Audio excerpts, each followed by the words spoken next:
কীভাবে স্ল্যাবের reinforcement drawing করতে হয়। আমরা প্রথমত স্ল্যাবের রিইনফোর্সমেন্ট ড্রয়িং করার সময় আমরা একটা স্ল্যাবকে 4 ভাগে ভাগ করে থাকি। এখানে আমাদের স্ল্যাবের দূরত্ব হচ্ছে 16 ফিট 5 ইঞ্চি, বিম টু 16 ফিট। আমরা এখন এই বিম টু বিম দূরত্বকে 4 ভাগে ভাগ করব। 16 গুণ 12 যোগ 5 49.4 49 ফিট নিয়ে এখান থেকে একটা অফসেট 5 ইঞ্চি, এখান থেকে একটা অফসেট 49 ইঞ্চি নেওয়ার পরে ভিতরের দিকে 5 ইঞ্চি অফসেট দিয়েছে। এখন আমরা ক্র্যাঙ্কবার তৈরি করব।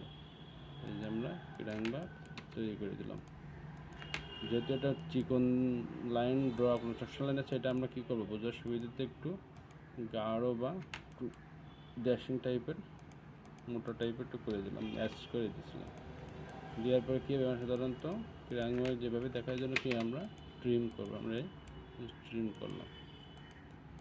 ট্রিম করার পর এবার কী করতে হবে, আমাদের উপরের নিচের যে বারগুলো আছে বা যে দাগগুলো যেগুলো আমরা গ্লেড করে দেবো।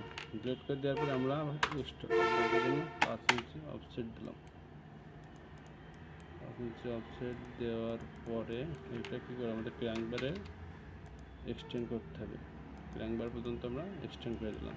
এটা কী করলাম আমার ক্র্যাঙ্কবার, এটা আমরা কি স্ট্রেট বার দেবো, যেটা আমাদের সাধারণত স্ট্রেট হয়ে চলে যায়।